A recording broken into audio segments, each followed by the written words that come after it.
Father, we thank you for this greatest privilege of being your children and also listening and learning from you, Father. We commit our time together and pray that, Lord, this meditation would be of greater blessing to our souls, to our enrichment, and we may grow in our dedication and in our consecration. Father, we thank you. In Jesus' precious name we pray. Amen. One of the important things that the Lord Jesus did during his earthly ministry and through his teachings was to introduce or usher in the kingdom of God. ప్రభువైన యేసుక్రీస్తు వారు ఈ లోకంలో తన పరిచర్యను జరిగిస్తున్నప్పుడు ఆయన చేసినటువంటి చాలా ప్రాథమికమైనది ఏంటంటే తన రాజ్యములోనికి మనల్ని ఆహ్వానించడం. Even those religious people of that day, Jesus' time, they were so much concentrating on these earthly things and these worldly things. ఆ కాలంలో మత సంబంధమైనటువంటి వారు కూడా వారు ఎంతో వారు జాగ్రత్తలు పాటించినప్పటికీ కూడా ఈ లోక సంబంధమైన వాటి మీదే వారు మనసుంచుతూ వచ్చారు. The Lord, even Mark's gospel very peculiarly introduces and by saying that the Lord started preaching the kingdom of God. Mark సువార్తలో చూసినట్లయితే ప్రభువైనటువంటి యేసుక్రీస్తు వారు పరలోక రాజ్య సంబంధమైనటువంటి సంగతుల గురించి ఆయన బోధిస్తున్నట్లుగా తేటగా చెప్పారు. And particularly the particular text that we are meditating this morning, Luke's gospel 10th chapter 38 to 42. ప్రత్యేకంగా ఇప్పుడు మనం ఉదయకాలం ముందు చూసుకునేటువంటి వాక్య భాగం లూకాసు వార్త 10వ అధ్యాయం 38 నుంచి 42వ వచనం వరకు. If you see from verse 1, first 10th chapter, from the beginning, Jesus was bringing this concept, this teaching very, very importantly. ప్రభువైనటువంటి యేసుక్రీస్తు వారు లూకాసు వార్త 10వ అధ్యాయంలో ఈ రాజ్య సువార్త పరలోక సంబంధమైనటువంటి వాటిని గురించి ప్రత్యేకంగా చెప్తూ వస్తున్నారు. In the first part of 10th chapter, Luke's gospel, the Lord sent 70 disciples as 2 by 2 for the ministry, and they came back reporting, saying that we will see that in verse 17. The 72 returned with joy, saying, Lord, even the demons are subject to us in your name. యేసుక్రీస్తు వారు 70 మంది శిష్యులను లోకములోనికి పంపిస్తూ ఆశ్చర్య కార్యములన్నీ చేయడానికి వారిని పంపించినప్పుడు 17వ వచనంలో వారు తిరిగి ఆ 70 మంది శిష్యులు సంతోషంతో తిరిగి వచ్చి, ప్రభువా, దయ్యములు కూడా నీ నామం వలన మాకు లోబడుచున్నవని చెప్పగా. But look at the Lord's response to that in verse 20. He said, nevertheless, do not rejoice in this, that the spirits are subject to you, but rejoice that your names are written in heaven. కానీ అక్కడ ప్రభువైన యేసుక్రీస్తు వారు అలాగ చెప్పినప్పుడు ఆయన ఇచ్చిన సమాధానం చూడండి. ఆయనను దయ్యములు మీకు లోబడుచున్నవని సంతోషింపక మీ పేరులు పరలోకమందు వ్రాయబడి ఉన్నవని సంతోషించుడని వారితో చెప్పెను. So the Lord was intentional in saying that you don't need to take that great joy in doing certain things for the Lord in the name of the Lord, controlling demons and casting out demons. That's not so important, that's not so great, but you need to rejoice that your names are written in heaven. కాబట్టి ప్రభువారు అక్కడ తేటగా చెప్తున్నారు, నా నామం పేరట మీరు దయ్యములు వెళ్ళగొట్టినా, గొప్ప అద్భుత కార్యాలు చేసినా వాటిని గురించి మీరేం అతిశయించవద్దు. మీ పేర్లు పరలోకమందు వ్రాయబడి ఉన్నవని సంతోషించమని చెప్తున్నారు. In verse 25 there was another man, teacher of the law. He said, Lord, in order to inherit the kingdom of God, what must I do? Doing. He was thinking in terms of doing. 25వ వచనంలో చూసినట్లయితే, ఒకప్పుడు ధర్మశాస్త్ర ఉపదేశకుడు లేచి, బోధకుడా, నిత్య జీవమునకు వారసుడనగుటకు నేనేమి చేయవలనని ఆయనను శోధించుచు అడిగాను. And look at again God's response to that in verse 27. You shall love the Lord your God with all your heart, with all your soul, with all your strength, and with all your mind. 27వ వచనంలో దానికి సమాధానం ఇస్తూ ప్రభువారు ఏమన్నారంటే, నీ దేవుడైన ప్రభువును నీ పూర్ణ హృదయముతోను, నీ పూర్ణ మనస్సుతోను, నీ పూర్ణ శక్తితోను, నీ పూర్ణ వివేకముతోను ప్రేమింపవలననియు నిన్ను వలె నీ పొరుగువారిని ప్రేమింపవలనని వ్రాయబడి ఉన్నదని చెప్పాను. So again the concept is continued. It's not by doing certain things, involved in some activities, casting out demons, this and that, but loving the Lord with all your heart, soul, strength and mind. కాబట్టి ఇక్కడ కూడా ప్రభువారు ఏం చెప్తున్నాడంటే, మీరు చేసేటువంటి కార్యముల ద్వారా దేవుని రాజ్యమును సంపాదించుకోలేరు, కానీ మీరు ప్రేమించడం ద్వారా, దేవుని ప్రేమించడం ద్వారా, ఆయన హత్తుకునడం ద్వారా మాత్రమే దేవుని రాజ్యానికి మీరు వారసులు అవుతారని చెప్తున్నాడు. So here again the striking truth is from differentiation between doing and loving. కాబట్టి ఇక్కడ కూడా కార్యములు చేయటము, ప్రేమించడానికి ఉన్నటువంటి తేడాను మనం గమనించగలం. Now it is in this context that we need to understand the story of Martha and Mary. ఈ ఉపోద్ఘాతమును మనము దగ్గర పెట్టుకొని మార్తా మరియల యొక్క ఆ యొక్క వృత్తాంతాన్ని మనం చూద్దాం. So that the Lord's teaching and discussion on these lines continue and end up, this is a classical conclusion, the story of Martha and Mary. ప్రభువారు ఇలాగ పరలోక రాజ్య సంగతుల గురించి చెప్తూ వస్తూ చివరిగా మార్తా మరియల యొక్క ఆ యొక్క సందర్భాన్ని తీసుకుని రావటం ద్వారా ఆయన ఎంతో ఆశ్చర్యంగా అద్భుతంగా పరలోక రాజ్యాన్ని గురించి ముగిస్తున్నట్లు మనం చూడాలి. Martha also belonged to that category, that school of thought, thinking that by doing certain things, being busy, let it be casting out demons, or let it be doing certain things, or working for the Lord, or cooking for the Lord, these activities she thought would bring me little honor. Martha కూడా ఇదిగో మనం ఇప్పుడు దాకా చూసుకున్నటువంటి తరగతికి చెందిన వారిలాగా కార్యములు చేయటం ద్వారా, వంటలు వండటం ద్వారా, దయ్యములు వెళ్ళగొట్టడం ద్వారా దేవుని రాజ్యమును స్వతంత్రించుకోవచ్చు అన్నటువంటి ఆ యొక్క తరగతికి చెందినటువంటి వారికి ఆ కోవకు చెందినటువంటి స్త్రీగా మనం గమనించవచ్చు. In that process, look at Martha's reactions and responses. She got frustrated. You will see that in verse 40. 40వ వచనములో మార్త విస్తారమైన పని పెట్టుకున్నట్టు చేత తొందరపడి అనేటువంటి మాటను చూస్తున్నాం. She became anxious, she became frustrated, and she was complaining not only on Mary, she was also complaining on the Lord Jesus.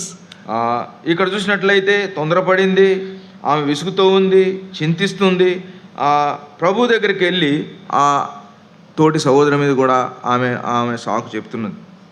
So this is what will happen, friends. See, if you just concentrate, or if your thinking goes on these lines, doing something for the Lord, working, or just activity oriented, this is what will happen. Getting frustrated, becoming anxious, and even complaining nature, complaining on people, and complaining even on the Lord. Lord, don't you care that you send Mary to help me? మనం కూడా కార్యములందు ఆసక్తి చూపుతూ దేవుని యొక్క పనిలో మేము చేస్తూ ఉన్నాం, ఇదిగో ఇన్ని కార్యాలు మేము చేస్తున్నాం అనేటువంటి ఆ యొక్క చింతతో మనం ఉన్నట్లయితే, ఇక్కడ మార్త ఎలాగైతే ప్రభు దగ్గరికి వెళ్ళి మరియ మీద నెపమేసిందో మనం కూడా చాలాసార్లు ఆ కార్యాల్లో నిమగ్నమై ఉండి దేవుని పరిచర్య చేస్తున్నాం అనుకుంటూ చివరికి విసిగిపోయి చిరాకుతో ఎంతో బాధతో దేవుని దగ్గరికి వెళ్ళి మనం కూడా ప్రార్థనలో ఇలాంటి నెపాలు ఇతరుల మీద వేసి ఉన్నామా? But please mind you, doing all these things are also important. Casting out demons are important. Working for the Lord is important. Cooking for the Lord is also important. దయ్యములను వెళ్ళగొట్టుట అవసరమే, ప్రభు పరిచర్యలో వంటలు వండటం అవసరమే, దయ్యములను వెళ్ళగొట్టడం అవసరమే. But the problem with Martha here is her misplaced priorities. కానీ ఇక్కడ Martha యొక్క జీవితంలో ఏది ప్రాథమికంగా దేన్ని ఆమె పట్టుకోవాలో అవి పట్టుకోకుండా తనకున్నటువంటి వాటిని పైకి కిందకి తారుమారు చేసుకుంది. That we can understand through the Lord's response again in verse 42. 42వ వచనంలో ప్రభువు వారిచ్చిన ఆ యొక్క జవాబును బట్టి దాన్ని మనం ఎరగగలం. But one thing is necessary. Mary had chosen the good portion which will not be taken away from her. మరి ఆ ఉత్తమమైన దాన్ని ఏర్పరచుకును, అది ఆమె యొద్ద నుండి తీసివేయబడదని ఆమెతో చెప్పాను. So working for the Lord is important, but being with the Lord is of greater priority. ప్రభువు కొరకు పని చేయటం అవసరమే, కానీ ప్రభువుతో ఉండటం అనేది అంతటికంటే ప్రాధాన్యమైనది లేదా ఉత్తమమైనది. If you categorically look at Martha's words, she was saying three things. Lord, do you not care? And my sister has left me. Tell her to come and help me.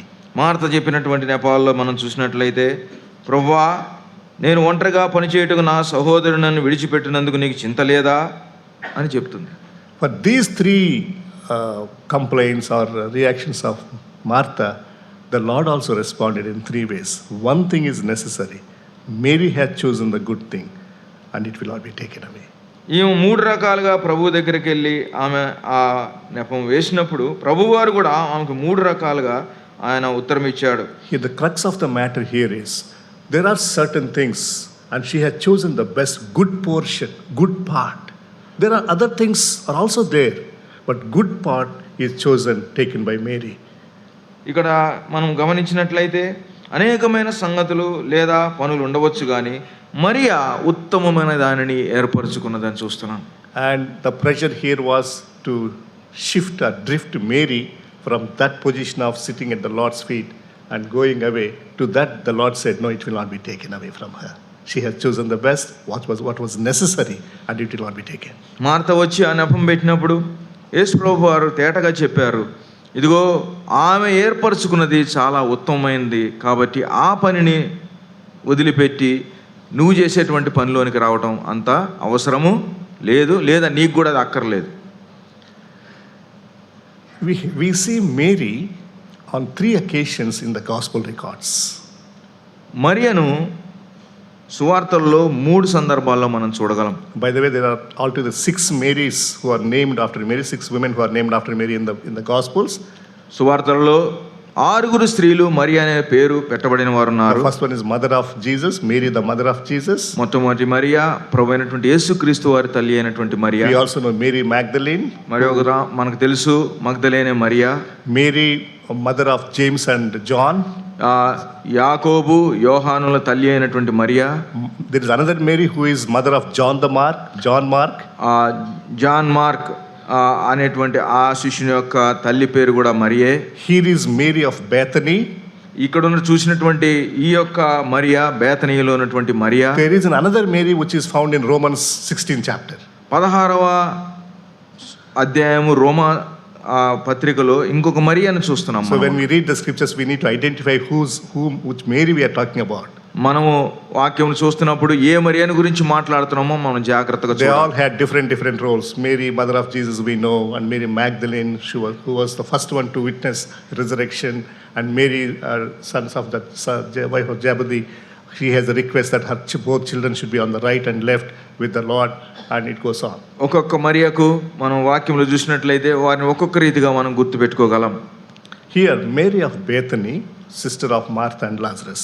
ఇక్కడ బేతనీలో ఉన్నటువంటి మరియా లాజరు మార్తలకు సహోదరి అయినటువంటి Mariya. And another very important thing, very striking factor that we see about this Mary of Bethany is all the 3 times she is found at the feet of the Lord.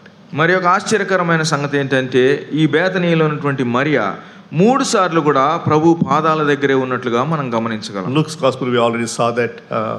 Let's also see John, the second instance. రెండవదిగా యోహాను సువార్త 11వ అధ్యాయం చూసినట్లయితే 11:32.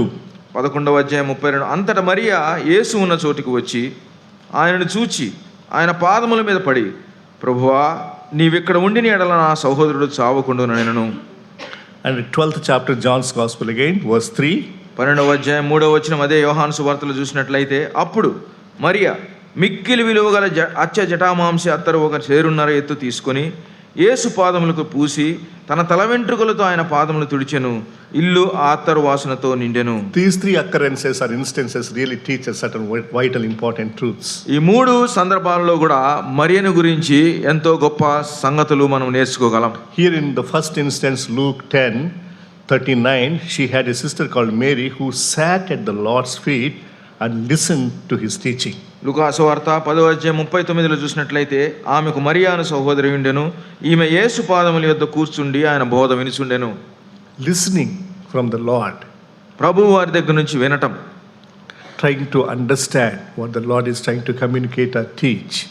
ప్రభువు వారు ఏమి చెప్పదలుచుకున్నారో, ఏమి బోధించనున్నారో దాన్ని అర్థం చేసుకోవడానికి ఆమె కూర్చునుంది. Brothers and sisters, these days we are filled with YouTube messages. ప్రియ సహోదర సహోదరులారా, నేటి దినాల్లో యూట్యూబ్లో నుంచి వస్తున్నటువంటి వర్తమానాలతో మనం నిండిపోతున్నాం. Very unfortunate observation that we make among the Christian brothers and sisters and the churches these days. ఈ దినాల్లో అనేకమైనటువంటి ఆ సహోదర సహోదరులు తెలియకుండానే చేస్తున్నది ఏంటంటే, we have some favorite preachers, మనకు ఇష్టమైనటువంటి కొంతమంది బోధకులు ఉన్నారు, and we have a tendency to listen to those YouTube messages and preachings, which is nothing wrong, of course.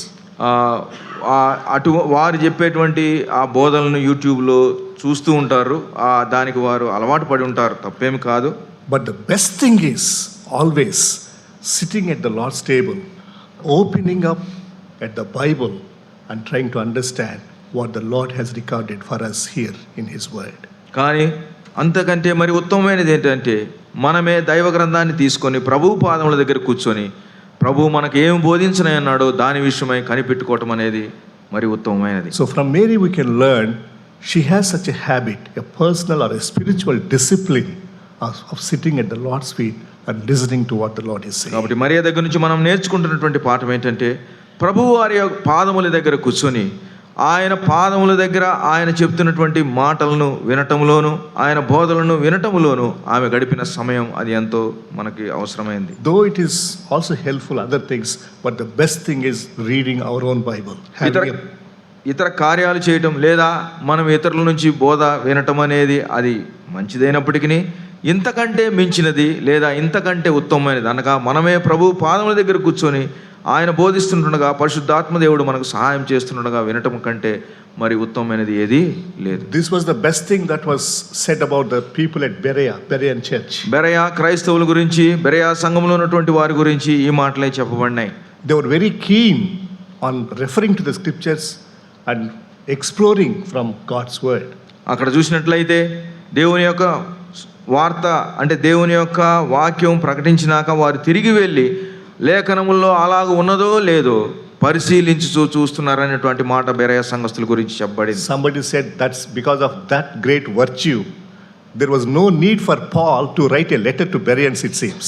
వారికి ఉన్నటువంటి ఆ యొక్క సంపన్నమైనటువంటి గుణాన్ని బట్టి లేఖనాలను తరచి చూసే గుణాన్ని బట్టి తిరిగి వారికి పత్రిక రాయవలసిన అవసరము పౌలుకి ఏనాడు కూడా రాయలేదు. We have Paul's letters written to Corinthians, Galatians, Ephesians and all. There was no letter written to Bereans.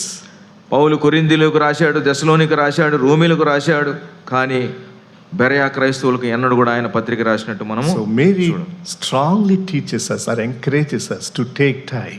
కాబట్టి మరియా మనము దేవుని సన్నిధిలో ఒంటరిగా ఆయనతో సమయం గడపాలనేటువంటి విషయాన్ని నొక్కి చెప్తుంది.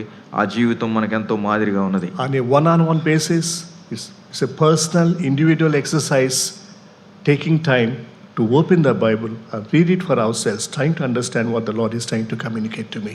కాబట్టి ప్రభువుతో మనం ఏకాంతముగా సమయం గడుపుతూ ఆయన మనకు ఏమి చెప్తున్నాడో ఏమి బోధించనన్నాడో మన జీవితాలకు ఏది అన్వయించున్నాడో మనము ఆయన వైపు ఎదురు చూడటం మనకి ఎంతో ఆశీర్వాదం.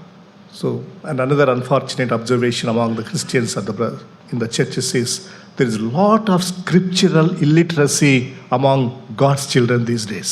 నేటి దినాల్లో క్రైస్తవులమని చెప్పుకునేటువంటి మనము, క్రీస్తు శిష్యులమని చెప్పుకునేటువంటి మనము లేఖనాలు తెలియనటువంటి వారముగా జీవిస్తున్నాం.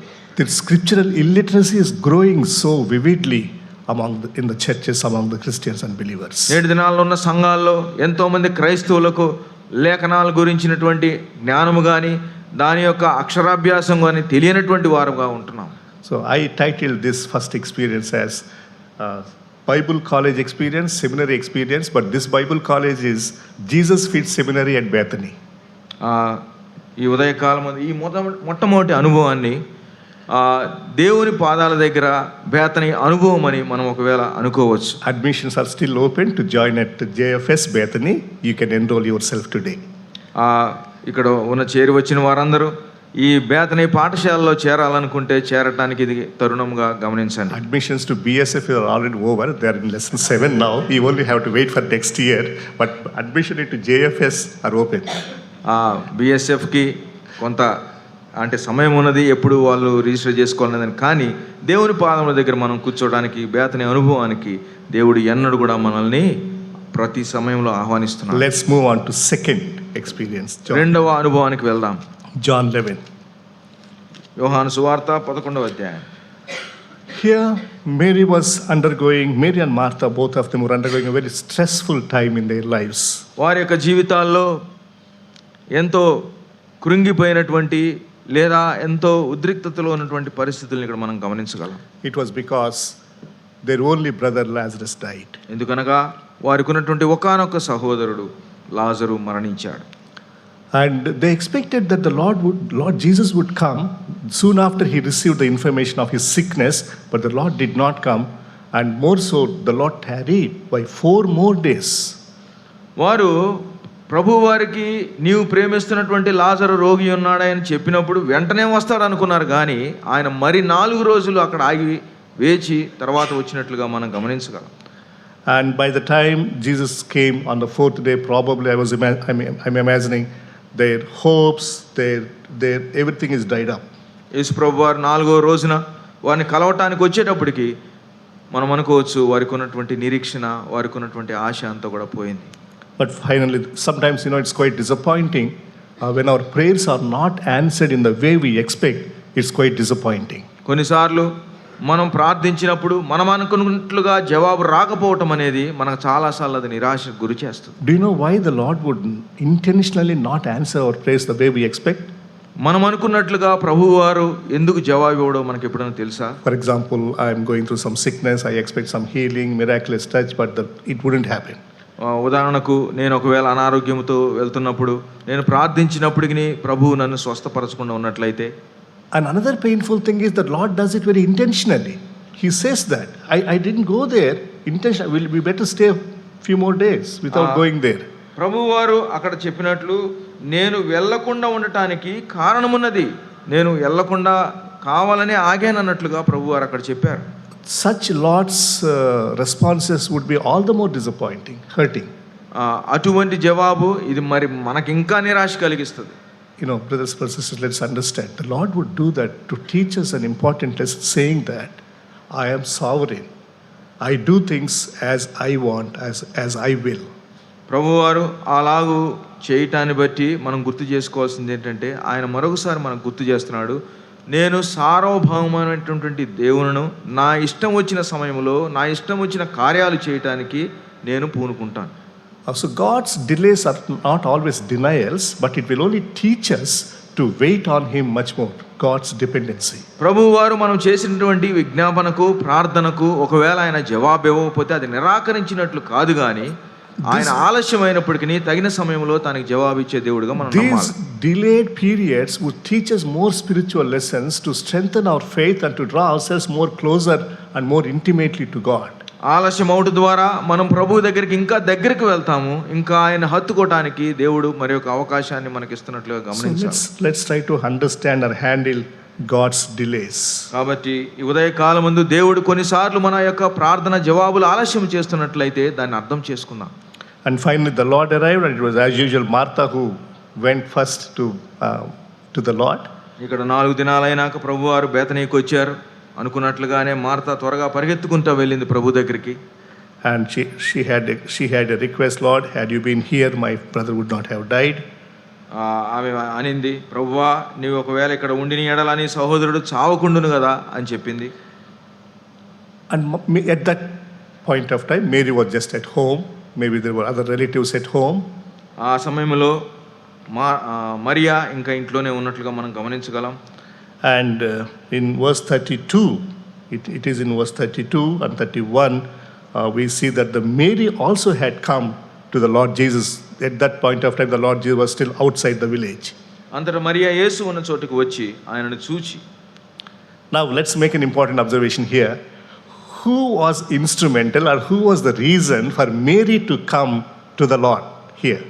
ఇక్కడ మరియా ఇంట్లో నుంచి తిరిగి ప్రభు వారి దగ్గరికి రావడానికి ఎవరండి ఇక్కడ వాడబడిన వారు? మార్తా. Please read verse 28. 28వ వచనం చూసినట్లయితే, ఆమె ఈ మాట చెప్పి వెళ్ళి బోధకుడు వచ్చి నిన్ను పిలుచుచున్నాడని తన సహోదరి అయిన మరియను రహస్యముగా పిలిచాను. Who brought Mary to the Lord's presence here? ఇక్కడ ఎవరు తీసుకొచ్చారు మరియను దేవుని సన్నిధికి? Who was responsible? Who was instrumental? ఎవరు దేవుడు ఇక్కడ వాడుకున్నారు? Martha. మార్తనే వాడుకున్నాడు. It is Martha. ఆమెనే Martha. Earlier in Luke's gospel we saw that Martha was trying to drive away Mary from the Lord's feet and Lord's presence. లూకా సువార్తలో చూసినట్లయితే Martha మరియను దేవుని యొక్క పాదముల సన్నిధి నుంచి దూరం చేయడానికి అక్కడ మనం చూస్తున్నాం. Mary was greatly annoyed and disturbed. Why? For Mary sitting at the Lord's feet, and Martha was also requesting the Lord, please send Mary away. But here we see same Martha bringing Mary to the Lord's presence. అక్కడ చూసినట్లయితే Martha పని చేస్తూ తొందరపడి చింతతో ప్రభువా ఈమె నాకేం సహాయం చేయట్లేదని చెప్పింది, కానీ ఇక్కడైతే మొట్టమొదటిగా పరిగెత్తుకుని వెళ్ళింది మార్తే. ఆ తర్వాత మరియ దగ్గరికి వచ్చి రహస్యంగా ప్రభు వచ్చాడని చెప్తుంది. Martha learned her lesson in Luke's Gospel 10th chapter. యోహాను సువార్తలు చూసినట్లయితే మార్త తన పాఠాన్ని నేర్చుకుందని మనం నమ్ముతున్నాం. When Jesus said one thing is necessary, ప్రభువారు అన్నారు, this will not be taken away from you. She ఒకటి learned her అవసరమైనది lesson. ఉంది, అది ఆమె యొద్ద నుండి తీసివేయబడదు. And Martha enjoyed the Lord's presence again in John 11, And she thought, let Mary also enjoy from this. Martha మొట్టమొదటిగా ప్రభువారు వచ్చారని తెలుసుకొని పరిగెత్తి వెళ్ళినప్పుడు ఆమె మనసులో ఏమనుకుందంటే మరియ కూడా ఆయన సహవాసాన్ని అనుభవించాలని ఆమె అనుకుందప్పుడు. Brothers and sisters, bringing any individual, anyone to the Lord's presence and Lord's feet is the greatest blessing that we can bestow upon that particular person.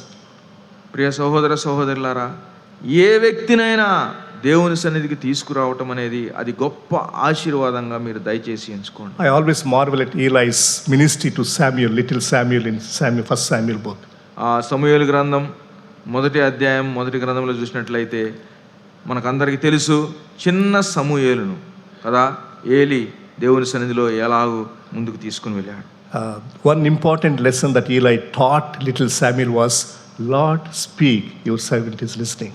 ఒక గొప్ప సత్యం అనండి, చాలా ప్రాముఖ్యమైన సత్యం అనండి. ఏలి నేర్పించింది ఏంటంటే సమూయేలుకి, ప్రభువా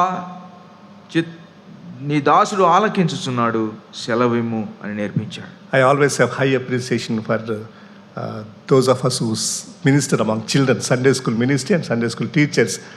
What they contribute, the little ones, is they bring them to the Lord. They teach them how to listen to the Lord, how to identify God's voice and how to obey.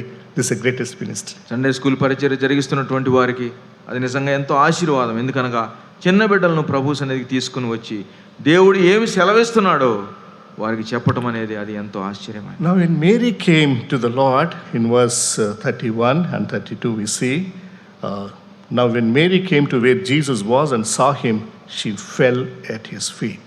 31వ వచనం చూసినట్లయితే, మరియా త్వరగా లేచి వెలుడు చూచి ఆమె సమాధి యొద్దకు ఏడ్చుటకు అక్కడ వెలుచుదని ఆమె వెంట వెళ్ళిరి. అంతటా మరియా యేసు ఉన్న చోటుకు వచ్చి ఆయన చూచి ఆయన పాదముల మీద పడి. We can understand, friends, at this juncture Mary's heart was very heavy. ప్రియులారా, ఈ పరిస్థితుల్లో మరియా యొక్క హృదయం ఎంతో బరువుగా ఉన్నది. She was broken at the loss of her brother. తన యొక్క సహోదరుని కోల్పోయిన కారణాన్ని బట్టి హృదయం బద్దలైపోయింది.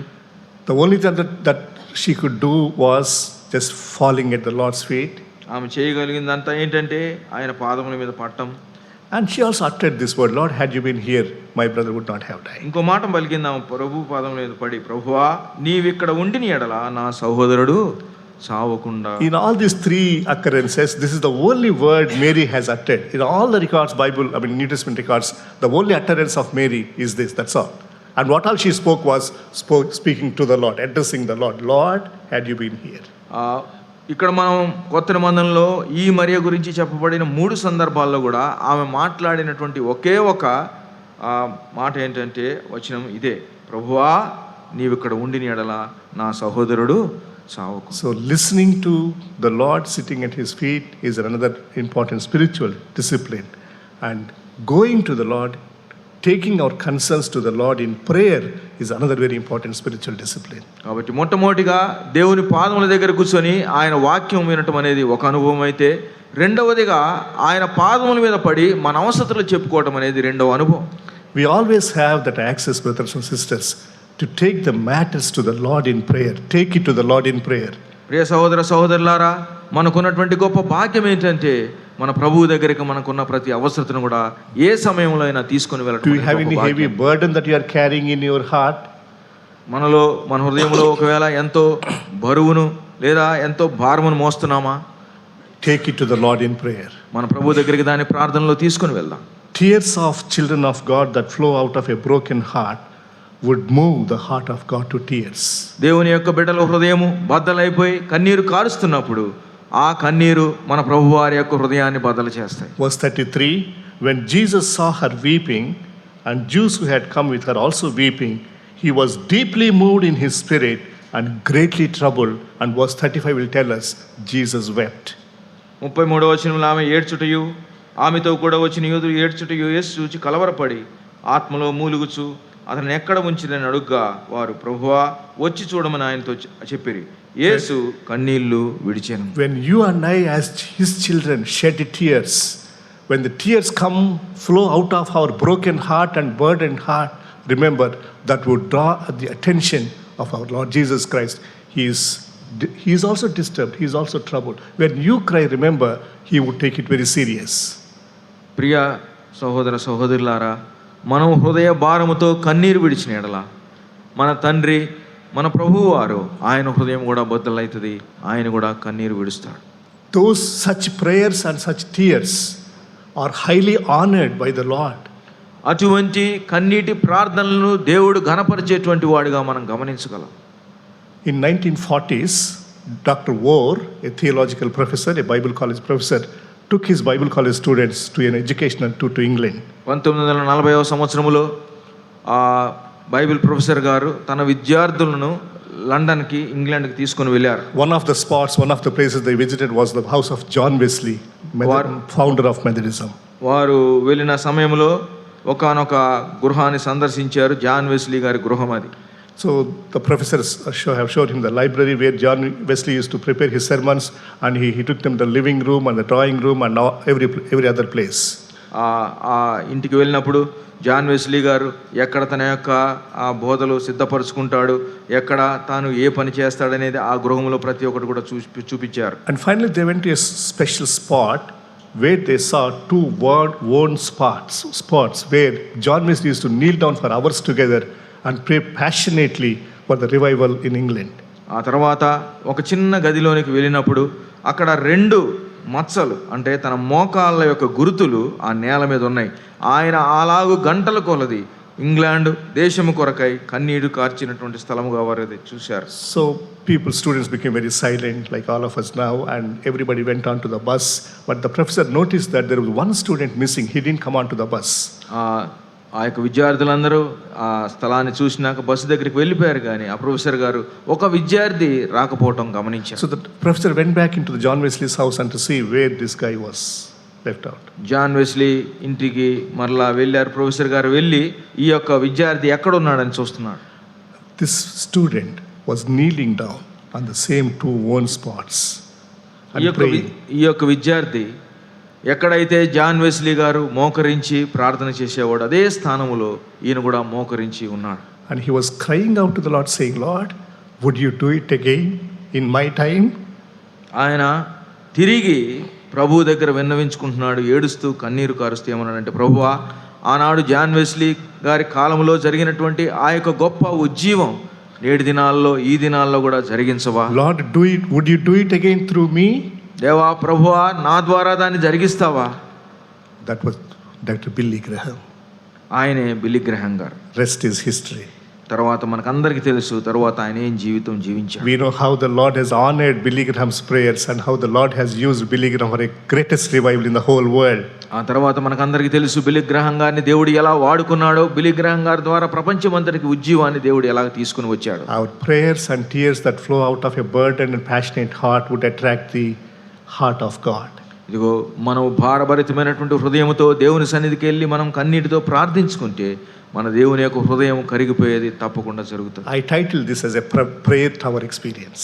ఇదిగో ఇటువంటి ప్రార్థన గోపురము యొక్క అనుభవాన్ని మనం కలిగి ఉండాలి. First one is a Bible college experience, listening the word of God at the Lord's feet. మొట్టమొదటిగా దేవుని పాదముల దగ్గర దేవుని యొక్క మాటలు వినటం.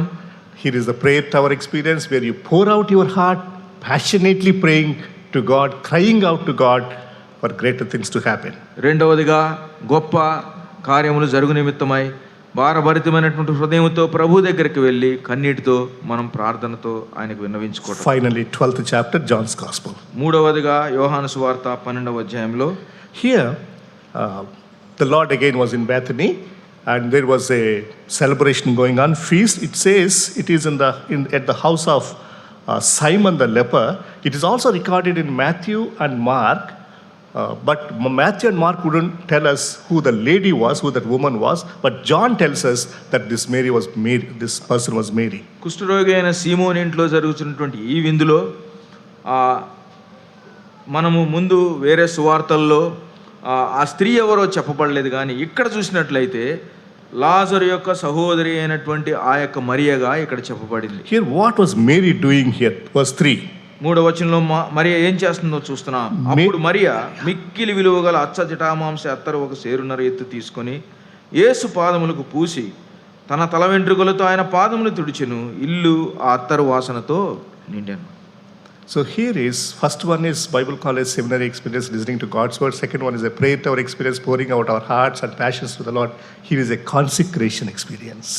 మొట్టమొదటిగా ప్రభు సన్నిధిలో దేవుని యొక్క వాక్యం వినటం, రెండవదిగా ప్రభు సన్నిధిలో మన హృదయాన్ని కుమ్మరించుకొని ప్రార్థించడం, మూడవదిగా చూసినట్లయితే ప్రభు సన్నిధిలో మనల్ని మనం ప్రతిష్ఠించు. We could see that Mary was spiritually steadily growing from one step to the other. ఇక్కడ చూసినట్లయితే మరియా ఒక మెట్టు నుంచి మరి ఒక మెట్టుకు ఎదుగుతున్నట్లుగా ఎక్కుతున్నట్లుగా గమనించుకో. In her spiritual journey, she has reached a point where she could offer everything and consecrate herself to the Lord by spending so much amount of course, money and time and everything. ఇక్కడ చివరిగా ఈ అనుభవంలో మనం చూసినట్లయితే తన జీవితంలో తనకున్నదంతా కూడా ప్రభు వారికి ఇచ్చివేసింది. సమయం కానివ్వండి, ధనము కానివ్వండి, అన్నిటినీ ఇచ్చి తన్ను తాను ప్రతిష్ఠించుకున్నట్లుగా చూడగలం. So in Matthew and Mark we see that she did a beautiful thing, and what all she could do she did for me. That's what the Lord said. మత్తయి సువార్త, మార్కు సువార్తలు చూసినట్లయితే ప్రభు వారు ఏమనంటే ఆమె చేయగలిగినదంతా నా కొరకు చేసెను అనే మాటను అక్కడ చూస్తున్నాం. You know why she could do what all she could do it? ఆమె చేయగలిగింది ఎలాగూ చేసిందండి? Because she knows that lesson, loving the Lord with all your heart, with all your strength, with all your mind and with all your soul. ఎందుకనగా ఆమె ఆ పాఠాన్ని నేర్చుకుంది. తన దేవుడైనటువంటి ప్రభువును పూర్ణ హృదయముతో, పూర్ణ మనసుతో, పూర్ణ శక్తితో, పూర్ణ వివేకంతో ప్రేమించాలని నేర్చుకుంది. And when she realized, when the Lord has done so much for me, and why should I not do it? ఆమె ప్రభువారు నా జీవితంలో ఇంతగా ఆయన గొప్ప మేలులు జరిగిస్తే నేను ఎందుకు చేయకూడదు? There was another guy in the same crowd by name Judas. అదే అక్కడ ఉన్నటువంటి ఆ గుంపులోనే యూదా అని మరొక వ్యక్తి ఉన్నాడు, ఇస్కరియోతు యూదా. Look at his response. He says, why a waste? Why are you wasting this money like this? Why a waste? ఆయన ఏమంటున్నాడంటే, ఈ అత్తరు ఎందుకు 300 దేనారములకు అమ్మి బేదలకు ఇయ్యలేదు, ఎందుకు దీన్ని ఇలాగ అనవసరంగా ఖర్చు పెడుతున్నాం అన్నట్లుగా చెప్పాడు. But for Mary, doing anything for the Lord is not a waste. She cannot think in those terms. కానీ మరియా ప్రభు పాదముల మీద అత్తరు పోయటం అనేది ఏమాత్రం కూడా వ్యర్థముగా ఆమె అనుకోలేదు. You know the difference?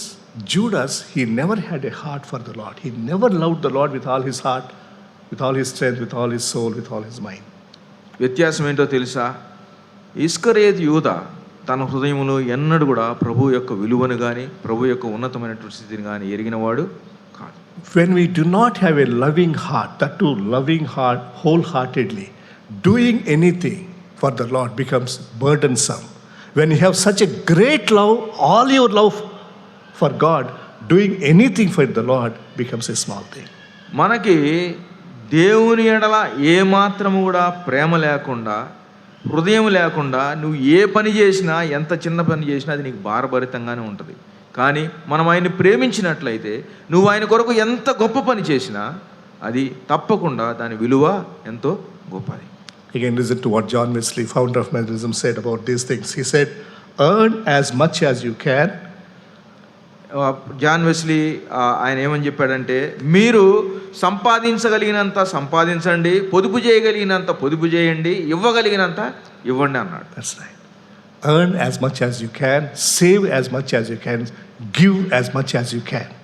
మీరు అదే చెప్పింది. ఇప్పుడు మనం సంపాదించినంత సంపాదించుకుందాం, దాచుకున్నంత దాచుకుందాం, ఇవ్వగలిగినంత ఇద్దాం. And the Lord also has interpreted this, her doing, Mary's doing here, this consecration. What Mary did is something very theologically significant, because she did this for my future burial, anointing my body for the future burial. ప్రభువారు ఆమె చేసిన దాని విషయంలో తేటగా వేదాంతపరం కూడా మనకు తెలిసి ఏమన్నాడంటే, ఆయన ఇది నా యొక్క ప్రభువారు నన్ను పాతిపెట్టు దినము నాకు ఆమె దీనిని ఉంచుకొననీయుడి అనేటువంటి మాటను, అంటే ప్రభువారు భవిష్యత్తు గురించి ఆమెతో చెప్పినట్లుగా చూడగలం. That is how our commitment will be honored, brothers and sisters.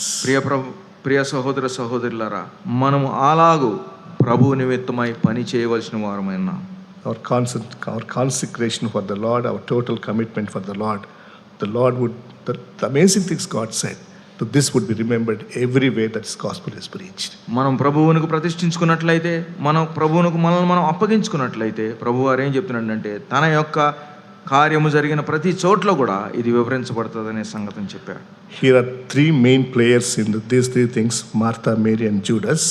ఇక్కడ మార్తా, మరియా, యూదా, ఇస్కరియోతు యూదా గురించి The Lord corrected Martha. She took it seriously. She changed her life. Martha యొక్క జీవితాన్ని ప్రభువారు ఆయన గద్దించినప్పుడు లేదా ఆయన సరి చేసినప్పుడు ఆమె నిజంగానే దాన్ని ఎంచుకొని తీసుకొని దాని ప్రకారం తన జీవితాన్ని మార్చారు. The Lord commended Mary and she became a legend. ప్రభువారు మరియా చేసినటువంటి ఉత్తమమైన దాన్ని ఆయన మెచ్చుకున్నాడు, ఎంచుకున్నాడు. ఆమె ఎంతో గొప్ప వ్యక్తిగా మనం గమనించాలి. The Lord condemned Judas and he is no more. He died a horrible death. ప్రభువారు ఇస్కరియోతు యూదాను నిరాకరించాడు. ఆయన గద్దించినప్పటికీ ఆయన పట్టించుకోలేదు కాబట్టి చివరిగా తృణీకరించాడు, ఆయన నిరాకరించాడు. చివరికి ఆయన లేకుండానే పోయాడు. To which category do we belong this morning? ఈ ఉదయకాలం మంది ముగ్గురులో మనం ఏ తరగతికి చెందినటువంటి వారమో చూసుకుందాం. Will you be like Martha, even though you go here and there wrong, but willing to take correction and change life? మనం మార్తాలాగా ఎన్నో కార్యాలు చేస్తూ నిమగ్నమై ఉండి ఒకవేళ తీరిక లేనటువంటి జీవితంతో ఉన్న ప్రభువు వారు మనల్ని దర్శించి ఆయన మనల్ని ఇదిగో క్రమశిక్షణలో పెడుతున్నప్పుడు మనల్ని మనం మార్చుకొని మార్తవలే సరిపడదామా? Would we be like Mary, whose commitment has grown to such a consecration and remained a legend? లేదా మరియ వలె ప్రభువు వారి దగ్గర, ప్రభు పాదముల దగ్గర ఉంటూ మనల్ని ప్రతిష్ఠించుకునేటువంటి, దేవునికి అప్పగించుకొని ప్రతిష్ఠించుకునేటువంటి ఆ ఉన్నతమైన అనుభవంలోనికి మనం వెళ్దామా? Or are we like those Judas who have no heart or maybe little less heart for the Lord? లేదా ఇస్కరియోతు యూదా వలె ఏమాత్రం ప్రభు ఎడల ఏమాత్రం మనసు లేకుండా, ప్రేమ లేకుండా చివరికి తన్ను తాను ఇదిగో అమ్మి వేసుకున్నటువంటి యూదా వలె మనం ఉంటున్నాం. Sometimes we may not totally hate him, we may not have no heart for the Lord, but we only end up in having less heart or low heart. మనం కొన్నిసార్లు ప్రభు పని చేస్తుంటాం కానీ ఏమాత్రం మనసు లేకుండా కార్యాలు చేస్తుంటాం, హృదయం ఇవ్వకుండా చేస్తుంటాం. About these three first kings of Israel, Saul, David and Solomon. ఇశ్రాయేలీయుల యొక్క మొదటి ముగ్గురు రాజులు సౌలు, దావీదు, సొలొమోను గమనించాలి. People say Saul is no-hearted, David is whole-hearted, Solomon is half-hearted. మనం ఈ ముగ్గురు రాజుల్లో సౌలు యొక్క జీవితంలో దేవుని అంతగా గణపరిచిన వాడు కాదు, చాలా తేలికగా దేవుని విషయాలు పట్టించుకున్నవాడు. దావీదు హృదయపూర్వకముగా దేవుణ్ణి వెంబడించినటువంటి వాడు. సొలొమోను అర్ధ హృదయముతో ప్రభువుని వెంబడించిన వానుగా గుర్తించాలి. I'm afraid, particularly among the Christians these days, we are not like those no-hearted people or whole-hearted people. Most of the people are like half-hearted people. నేటి దినాల్లో మనం చూసినట్లయితే మనము దేవుని పట్ల తేలిగ్గా ఉండం, దేవుని పట్ల పూర్ణ హృదయంతో ఆయన వెంబడించాం, కానీ అర్ధ హృదయంతో దేవుని కార్యాలు చేస్తుంటాం. Let's bow down. Let us honestly look into our own hearts. How are we this morning? ఈ ఉదయకాలమందు మన హృదయాలను మనం పరీక్షించుకుందాం, మనం ఎలాగున్నాము. Gracious God, thank you for bringing us these important truths to our midst, Lord. May we be people of the scriptures. May we take time to sit at your feet and read the word of God that you have given into our own hearts, into our own hands. Thank you, Lord, for this written God's word, the Bible that is available in our own mother tongue. May we really be faithful. Help us not to be negligent and help us not to depend on somebody else's things, but Lord, help us to search the scriptures day by day and draw ourselves closer to you. Lord, may we also pour out our pain, our tears at your feet. Lord, help us to grow. May our consecration, may our commitment would please you, Lord. Thank you. We just commit ourselves.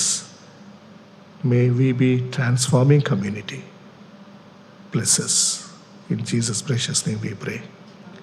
Now with the love of God the Father, the grace of the Lord Jesus Christ, and abiding presence of Holy Spirit be with us now and forevermore.